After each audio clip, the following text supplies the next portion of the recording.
सत्संग इस कलयुग में जलते बलते जीवों के लिए संजीवनी है।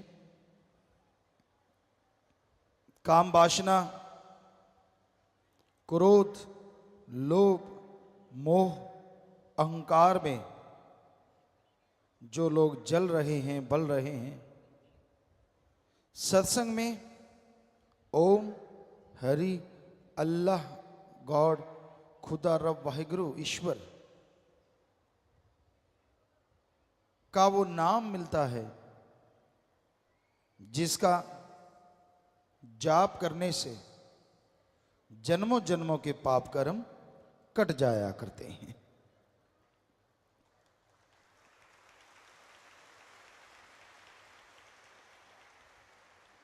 कौन नहीं चाहता कि वो बेगम हो? कौन नहीं चाहता कि वो निरोग हो? कौन नहीं चाहता कि उसका घर परिवार सुख शांति से, परमानंद से जीवन जिए? हर कोई चाहता है कि ऐसा हो, लेकिन परमानंद के लिए हर गम, दुख, दर्द, परेशानी की बीमारी के लिए एकमात्र उपाय, एकमात्र इलाज, एकमात्र टॉनिक अगर कोई है तो वो है मालिक का नाम। मालिक का नाम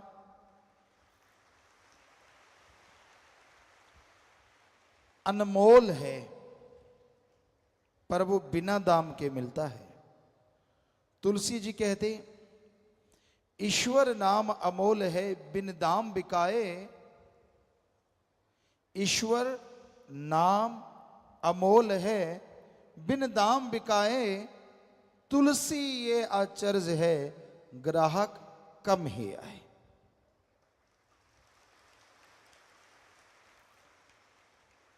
ईश्वर का नाम अनमोल है, पर बिना दाम के वो मिलता है।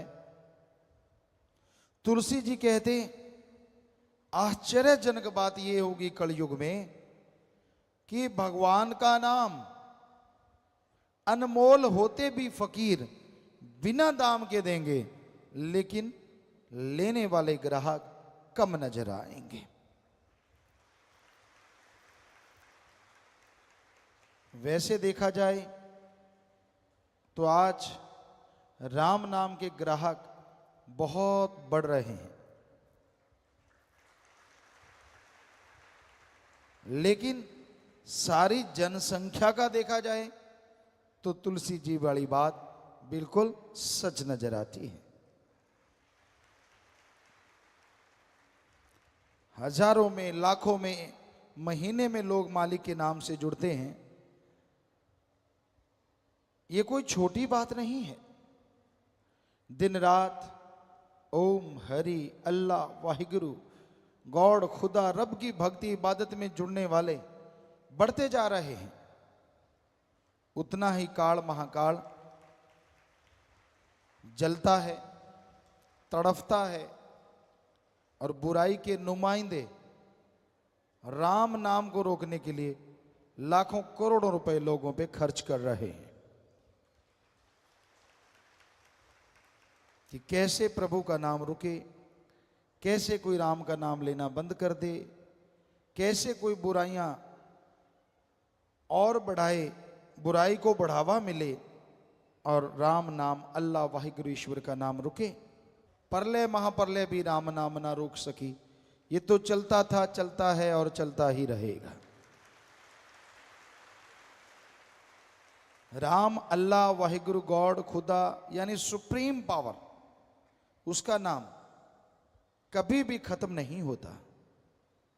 परलय महाप्रलय में ब्रह्म तक लोग खत्म हो जाते हैं, लेकिन पार ब्रह्म ना कभी खत्म हुआ, ना हुआ था और ना कभी होगा। वो धुन है, वो अनहद नाद है, वो हरि रस है, वो अमृत है, वो आबो हयात है। वो है तो सब कुछ है, वो नहीं तो कुछ भी नहीं है। तो उस नाम से आप जुड़ो। जुड़ गए हो तो हमारी हाथ जोड़ के विनती, आप आधा घंटा सुबह आधा घंटा शाम आप जाप करके देखो, 2-4 महीने, हम आपको गारंटी देते हैं ऐसा सुख मिलेगा, ऐसी शांति मिलेगी जिसकी आपने कभी कल्पना भी नहीं की होगी।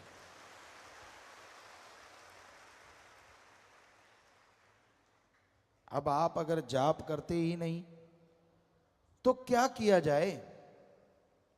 बेपरवाह जी फरमाया करते, दिल करता है कि सब लोग जाप करें पर कोई करता नहीं, और ऐसा कुछ है नहीं जो घोल के पिला दें। राम नाम तो जपना पड़ेगा।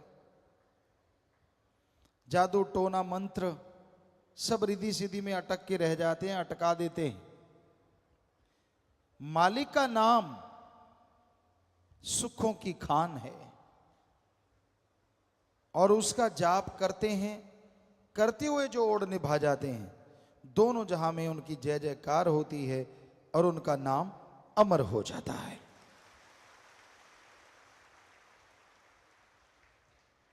सच्चे दाता रहे पर बेपरवाह जी ने फरमाया, वचनों पे अमल करना सीखो। राम नाम का जाप करो, मालिक के नाम की चर्चा करो, और मालिक का नाम वो परमानंद देगा, वो खुशियां देगा जो अनमोल हैं, किसी भी मोल कहीं से भी खरीदी नहीं जा सकती।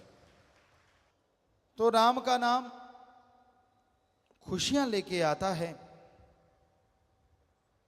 बदले में कुछ देना नहीं पड़ता,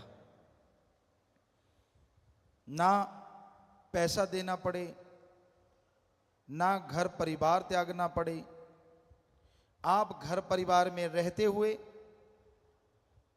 मालिक का नाम ले सकते हैं और उसकी कृपा दृष्टि के काबिल बन सकते हैं।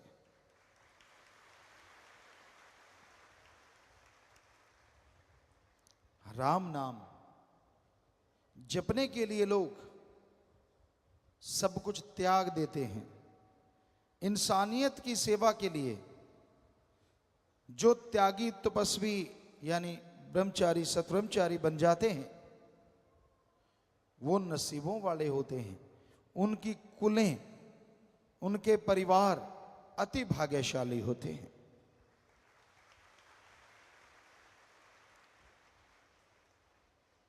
भीष्म पितामह हिस्ट्री में, इतिहास में बड़े योद्धा, शूरवीर, बहादुर हुए, और उनका नाम भीष्म क्यों पड़ा? क्योंकि उन्होंने अपने बाप के लिए अपना जीवन कुर्बान कर दिया। ये कसम खाई कि मैं जिंदगी भर शादी नहीं करवाऊंगा, ब्रह्मचर्य का पालन करूंगा, ताकि उसका बाप शादी करवा सके और उस शादी से जो बच्चा हो वो राज सिंहासन संभाल सके। उन्होंने ये कसम खाई, तो तब से उनका नाम पड़ा भीष्म पितामह।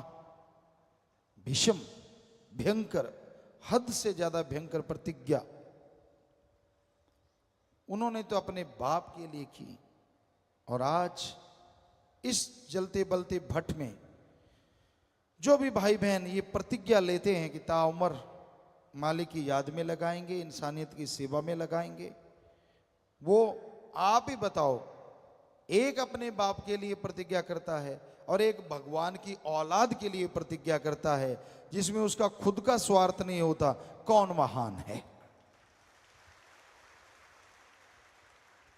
बेपरवाह जी ने फरमाया, सच्चे सौदे की फकीरी दा मुकाम बड़ा ऊंचा, यहां मिट्टी होके रहना पड़ता, शान का क्या काम।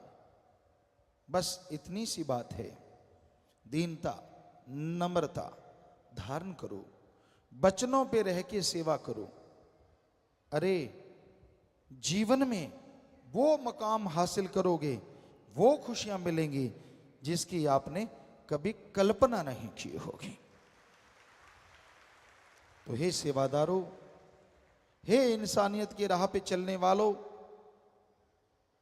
कदम कदम पे काल की बिछी हुई डोरियां, बिछे हुए जाल आपको रोकने की कोशिश करेंगे, लेकिन आप राम नाम के सहारे, ओम हरि सदगुरु मौला के सहारे, सेवा सुमरण के सहारे आगे बढ़ते जाओ तो ये डोरियां अपने आप ही जल के भस्म हो जाएंगी और आप मालिक की कृपा दृष्टि के काबिल बनते चले जाएंगे।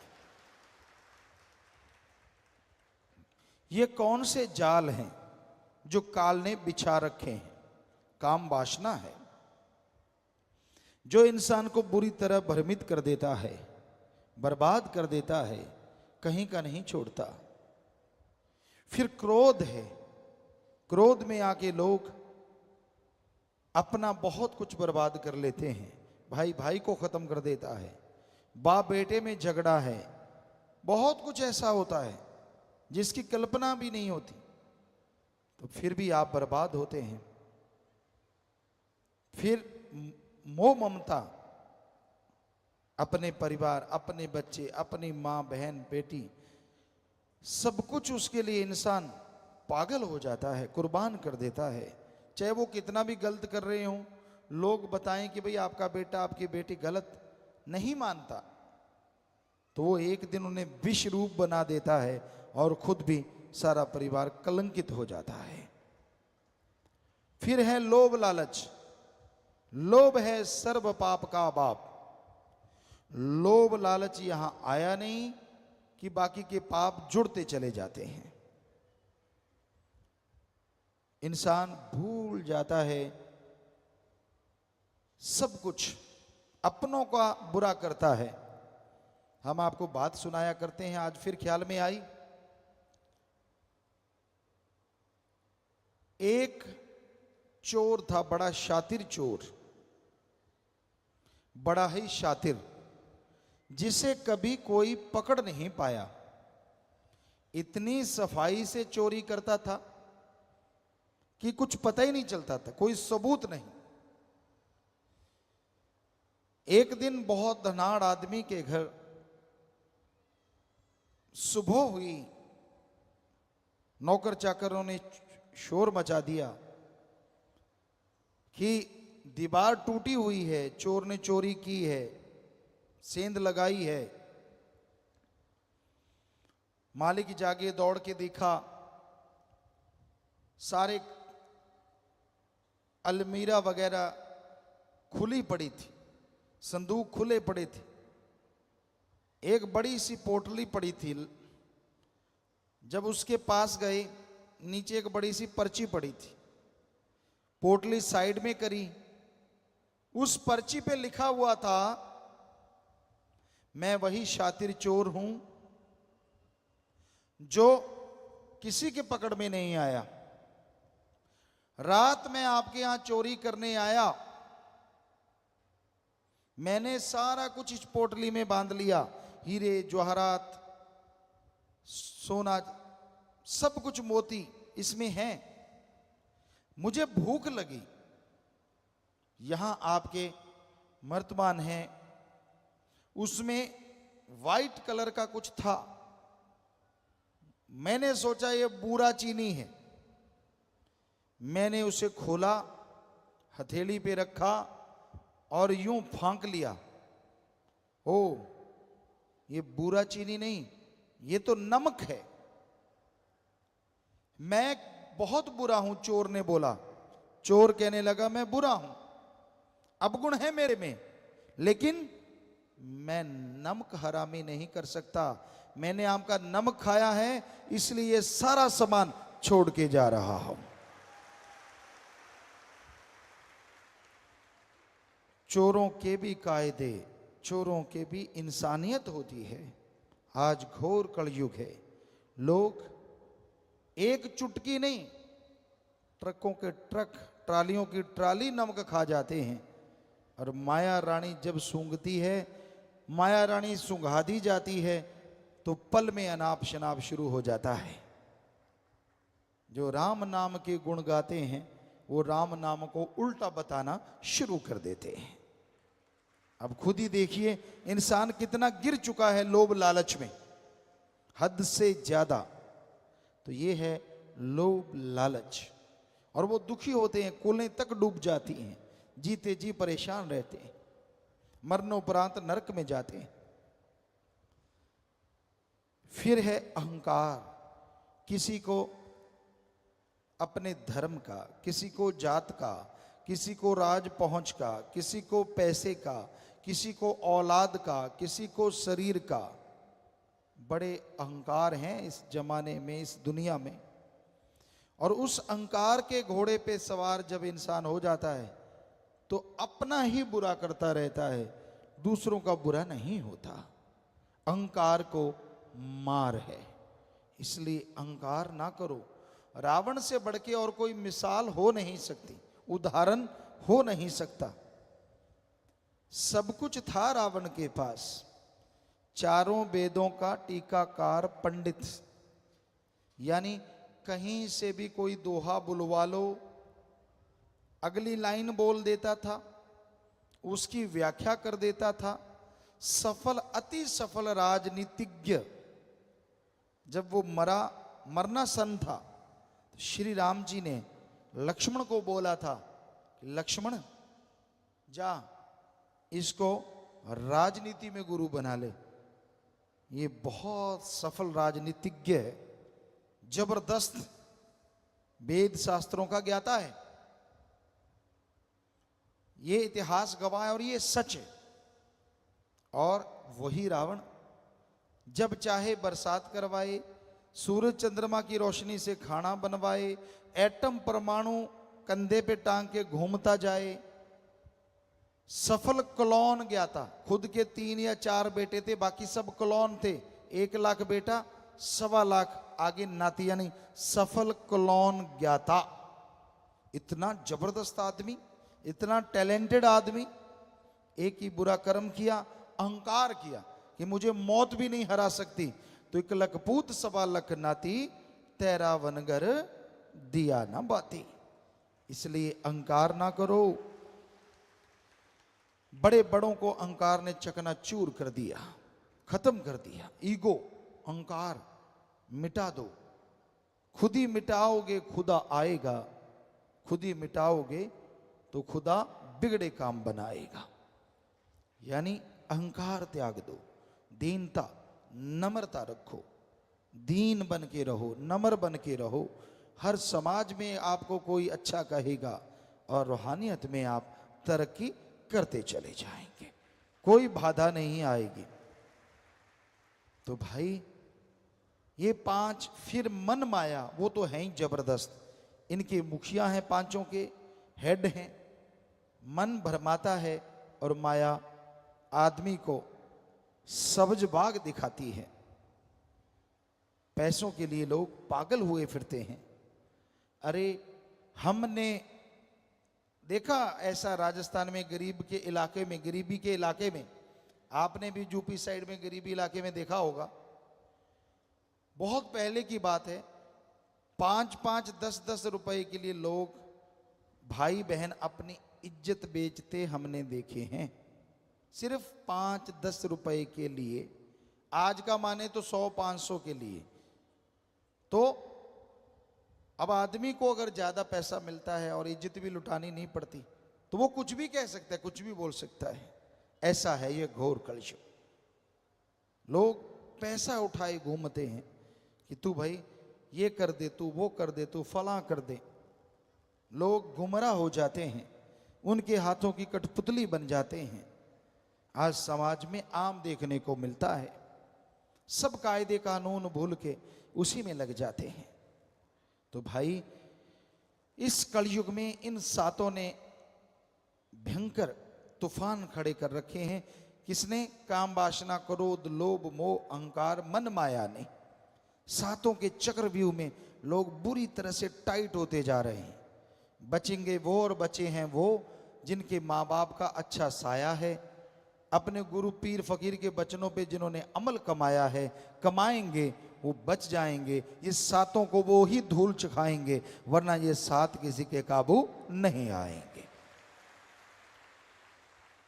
तो इसलिए राम नाम से जुड़े रहो, सेवा सिमरण करते रहो। आप फिक्र ना करो आपके पास पैसा कम है, जमीन जायदाद कम है, क्या आप बताओ उस कम में मालिक ने कितने काट दिए आपके गम है, कोई भरोसा नहीं। हो सकता है बहुत जमीन होती, बहुत जायदाद होती और कोई ऐसी बीमारी लगती जो लाखों रुपए होते, वो तो उड़ते ही उड़ते जमीन भी बिक जाती और शरीर भी बर्बाद हो जाता। मालिक को शुक्र करो, उसका शुक्राना करो। बेपरवाजी फरमाते गरीब है तो क्या हुआ, तंदुरुस्ती नियामत है और मालिक तेरा लड़ पकड़ा है, इससे बड़ी दौलत दुनिया में दूसरी नहीं हो सकती। एक बार हम सत्संग करते करते, दिन में 3 सत्संगें होती थी, 7 से 9:30 और 12 से 2:30 बजे और फिर 3:30 से 5:30, ऐसा 3 सत्संग डेली होता था। तो हम सत्संग करते करते करते करते राजस्थान के एक एरिया में गए, पहाड़गंज उस एरिया का नाम था। होता क्या था, पहली सत्संग करी सेवादारों की, 3 टीमें होती थी। पहली टीम सत्संग करवाती, 3rd जगह पे पहुंच जाती थी, 3री जगह, और एक दूसरी वाली होती थी।